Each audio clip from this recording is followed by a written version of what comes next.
คือกล้องเสียงของระฆังเง่งามชวนฟังหยุดยั้งอารมณ์ฟุ้งซ่านพุทธังธัมมังสังฆังแววดังกังวานตื่นเถิดเราท่านฟังธรรมกล่อมขวัญหรือไทยรักตัวของเราอย่าเมามัวหลงมายารีบตื่นขึ้นมาลืมตามองฟ้าวันใหม่รับฟังเพลงธรรมแล้วทำจิตให้สดใสฝึกตนฝึกใจให้หายทุกข์ลายลำเค็ญเกิดมาทำไมถามใจบ้างสิเกิดมาทั้งทีอย่าใช้ชีวิตเริงเล่นศีลธรรมจัญญาเมื่อหน้าว่าไม่จำเป็นบัณฑิตแลเห็นเหยียดเย็นยามเท้าเศร้าสวงคิดกันทุกคราเกิดมาไม่ช้าก็ตายโลกยังวุ่นวายมีร้ายเลวหน้าเป็นห่วงแล้วเราเป็นคนยังวุ่นวายไปตามดวงตื่นมายังง่วงมารับฟังความเป็นจริง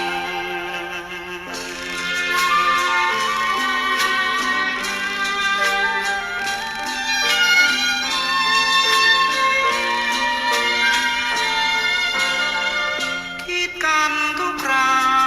เกิดมาไม่ช้าก็ตายโลกยังวุ่นวายมีร้ายเลวหน้าเป็นห่วง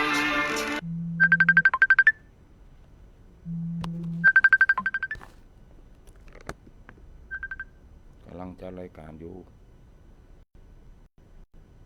แล้วเราเป็นคนยังวุ่นวายไปตามดวงตื่นมายังง่วงมารับความเป็นจริง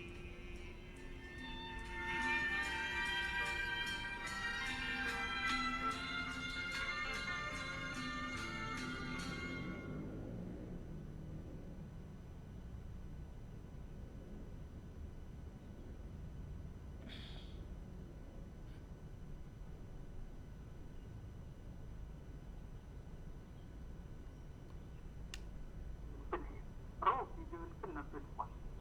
แม้อยากนอนอยากเดิมอยากถ่ายอุจจาระปัสสาวะเป็นต้นก็ทำนองเดียวกันอย่างนี้อันนี้ก็ยังไม่เกิด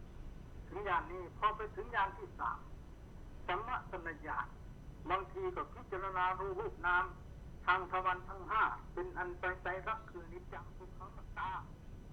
แยกเป็นที่ไหนเป็นบางครั้งพิจารณาถึงรูปกลางพิจารณารวมกันทั้งห้าขันธ์รูปนามที่เป็นอดีตอนาคตปัจจุบันรูปนามภายในรูปนามภายนอกโน้นนึกถึงเป็นเด็ก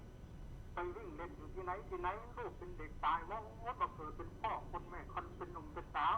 หรือเท่าแก่หัวงอกฟันหลุดไปแล้วควรจะเข้า